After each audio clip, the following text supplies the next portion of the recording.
Welcome to Chapter 5 AMSCO APUSH Review. Just wanted to give a quick shout out to all you subscribers. Thanks for helping me reach 100. If you haven't subbed yet, please make sure to do so. Thanks, it helps a lot. So this video will talk about the American Revolution, the Confederation that followed, and the origins of our country from 1774 to 1787. So the first idea we will look at is Thomas Paine. Thomas Paine was this British dude, and he actually immigrated over to the United States from England rather recently before he wrote his famous pamphlet. Now he wrote this pamphlet, and it was an argument for independence, and it was released on January 1776. So it was around the revolutionary time period.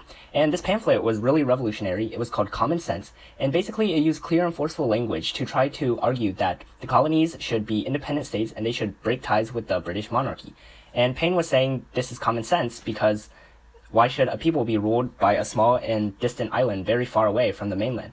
And he also asserted that the king was corrupt and the laws were unreasonable. So this was really the first big call for people to break away. And Declaration of Independence was sort of the conclusion to what the delegates decided at the Second Continental Congress, which we'll talk about later. But basically, these delegates decided that they did not want to reconcile with Britain anymore, and that they wanted to break free. So the idea of this really came about a month earlier from the signing from Richard Henry Lee of Virginia, and basically it called for the colonies to be independent. Once this was made, there was the famous Thomas Jefferson who formed a committee to start writing this declaration. And in this, he listed a bunch of grievances against George III, and he just said basic principles that people should have, and he was heavily influenced by Enlightenment. Basically, he said that there are truths to be self-evident, all men are created equal, and that people should have unalienable rights, and these are the famous words of life, liberty, and the pursuit of happiness, which is actually really like John Locke's thinking. But once again, Thomas Jefferson took a lot of his thinking from John Locke and other Enlightenment thinkers. And basically, the Congress adopted Lee's resolution calling for independence, and on July 4th, 1776, the Declaration was signed, adopted, and brought forth to the king for review. So that's where we have our origins of Independence Day. The Loyalists versus Patriots was this very important movement between two opposing forces. Quite simply, the Loyalists were the people that were sympathetic to Britain and didn't want to revolt. They simply just wanted to reconcile and stay with Britain. They were basically the people in America that were pro-Britain. And they also had a name called the Tories. And these were pro-British Loyalists. So there were actually a lot of them. And they were called the Tories because they were named after the major party that made the laws in Parliament at the time. Overall, most of the Tories lived in New York, New Jersey, and Georgia, and they were probably the majority there. But in many other places, they were not. So the Loyalists were definitely few and far between. Also, towards at the end of the war, when the Loyalists and Britain lost, all the Tories, most of them, emigrated to Canada or Britain, where there was more, of course, British support. So the Loyalists, what kind of people were they? They were sort of like a mix of all, but they tended to be wealthier and more conservative than the Patriots, so they weren't as radical. And the government officials and Anglican clergy, of course, remained loyal to the crown because that's where they got their paychecks and stuff. Patriots were the pro-American forces, so what we see today, like, we're all patriots. So most of the patriots were located in the New England states like Massachusetts and Virginia. And these people really just wanted nothing more to do with the British. They really wanted their own freedom and their own free land. But they had some problems, and they weren't always well equipped, so they had some troubles fighting the Loyalists. But ultimately, because they were fighting for their own land, they got really what they wanted. The Hessians were really just these German mercenaries. So these were soldiers that maybe didn't have as much stuff to do back in Germany because Germany wasn't really fighting a war at this time, and they needed money, so like they needed gold. And the British made up an offer to hire these German soldiers to go fight in the American Revolution on their behalf. So many young German men signed up, and they became mercenaries for the British, and these people were simply known as the Hessians. Citizen soldiers. So this is basically citizens that became soldiers like in an instant. They're also known as Minutemen because they were to be ready to fight at an instant's notice. So who were these people exactly? They were mainly the Patriots who were trying to fight the British. And these soldiers, they were usually like small farmers, so they were reluctant to travel outside of their own region. And most would serve in local militia units for short periods of time, then work on their farms if there was no fighting, and then return to duty if there was fighting again. So these people weren't like full-time soldiers, but they just became soldiers if they needed to defend their land or defend their country. So basically, the Patriots really didn't always have a lot of people. General Washington himself never had more than 20,000 regular troops in command. And he also had some problems with his troops. And his troops really just didn't constitute the majority. The majority of the Patriots who were fighting were actually citizen soldiers. And as you can see in this document over here, this is an advertisement for young able-bodied men to join citizen soldiers to go for the revolutionary cause. Valley Forge was this one winter that George Washington's army spent during the Revolutionary War, and this was a really tough time. So as I said before, like, George Washington, his army was always short of supplies, poorly equipped, and they weren't really paid because, of course, the colonies were really broke at this time. So George Washington had a tough time with his troops. And among these tough times, one of the worst times was the winter at Valley Forge. So it was around 1777 to 1778. They camped at Valley Forge in Pennsylvania, so it's about northwest of Philadelphia. And basically what happened was these forces, they were routed by the British in New York City, and they also lost Philadelphia, so they were kind of just stuck there. And they couldn't really move because it was like wintertime, and the Pennsylvania winter was really bad that winter. So as a result, they had to camp at Valley Forge, and a lot of the soldiers died. There was just too much frostbite, there was not enough food, and there was not enough shelter. It was just a really bad winter, and the United States sort of militia at that time, well, not the United States yet, but the military at that time lost a lot of their people and soldiers, and it was really just a setback and a tough time for Washington's army. Despite these tough times, the American army was able to turn things around, and the turning point really came for the revolutionaries at Saratoga in New York. So it's about mid to upper New York, Saratoga Springs today in New York. And basically what happened was the British, under their general, they marched from Canada, and they wanted to link up with the other forces to totally surround the American military forces, and they wanted to cut off New England from the rest of the colonies, or the states at this time.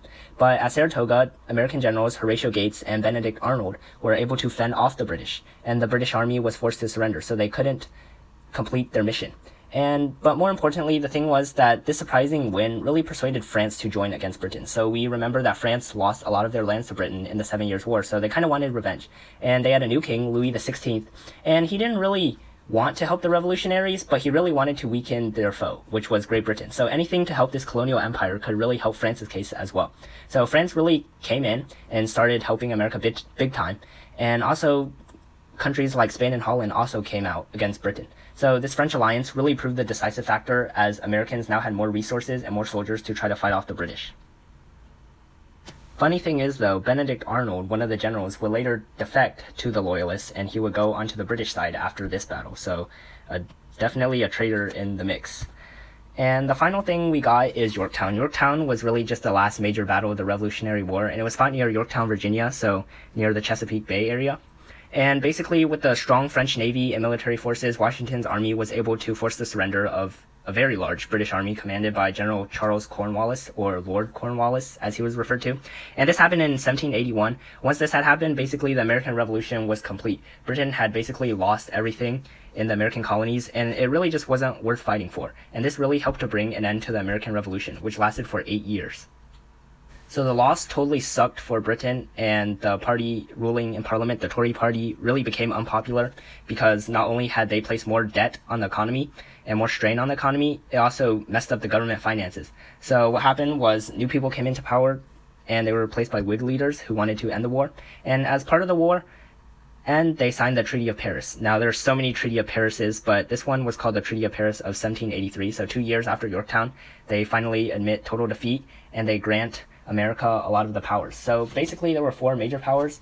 The first one was the United States would be an independent nation, and the second one is that the Mississippi River would be the western boundary of the nation, so no more proclamation line of 1763. Also, Americans could have fishing rights off the coast of Canada, because that was big at the time, I guess. And the fourth one was that Americans could pay, they would have to pay debts owed to British merchants and honor the Loyalist claims for property confiscated during the war, so they had to return all the stolen stuff of Britain. But apart from that, America had like total freedom, so the revolution plan was accomplished. And just a quick sort of interesting note, there are too many Treaty of Parises. It would take you like 2 pages of Wikipedia just to get through it, but these are just some.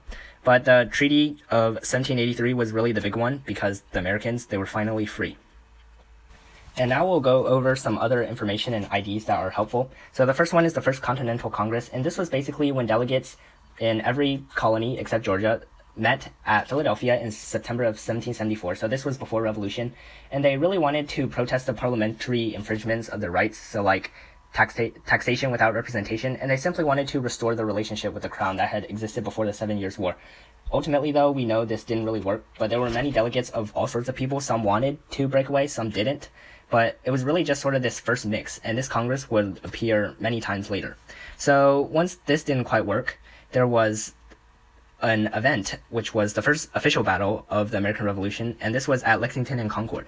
Basically, these were two cities or towns at that time, in Massachusetts, and basically General Thomas Gage, who commanded the British troops in Boston, they wanted to seize the colonial military supplies in Concord. So they passed Lexington, and this is where Paul Revere and the militia, or the Minutemen, come into play, you might remember, and they assembled in Lexington to try to fight off, but no one knows who fired the first shots, but eventually 8 Minutemen, or the Patriots, were killed, and it was really the first skirmish, or battle, of the American Revolution. So after they beat up Lexington pretty bad, they marched on to Concord, where they destroyed some military supplies. But once they returned to Boston, word had spread, and a new militia had gathered, and they really fought the British. And the British lost 250 casualties, which was pretty bad, considering they were fighting just citizen soldiers who weren't really trained, like the Redcoats themselves. And the final thing we'll sort of go over is, or two more after this, but the Second Continental Congress happened exactly 1 year after the first one. So they actually made a resolve at the first one saying if things couldn't be fixed, then they would meet again. And in the second one, they tried to negotiate a deal again, but it didn't totally work out. And so war really started breaking out after this Second Continental Congress. Peace efforts failed as well, and so of course we have the war. And so after the war, we jumped to the Articles of Confederation, and this was basically sort of like the first US Constitution and stuff. And it was here that the leaders of the 13 colonies really wanted to unite their independently governed states with its constitution. So they formed this loose alliance, this confederation called the Articles of Confederation, and it had many weak parts to it. The biggest weak part was basically it didn't give enough power to the federal government to like enforce laws, collect taxes, troops. So it really sort of fragmented the colonies even though they were supposedly together. And eventually this would have to be replaced, but right after the revolution, this was basically the main federal government at the time. So that's really it for this one. Thanks so much for watching. Make sure to subscribe, like, comment, and share with your friends. And thanks so much for your support. And this is really pretty interesting. Chapter 5, we really see the seeds of America start to become planted. Thanks so much for watching, and hope to see you in the next one.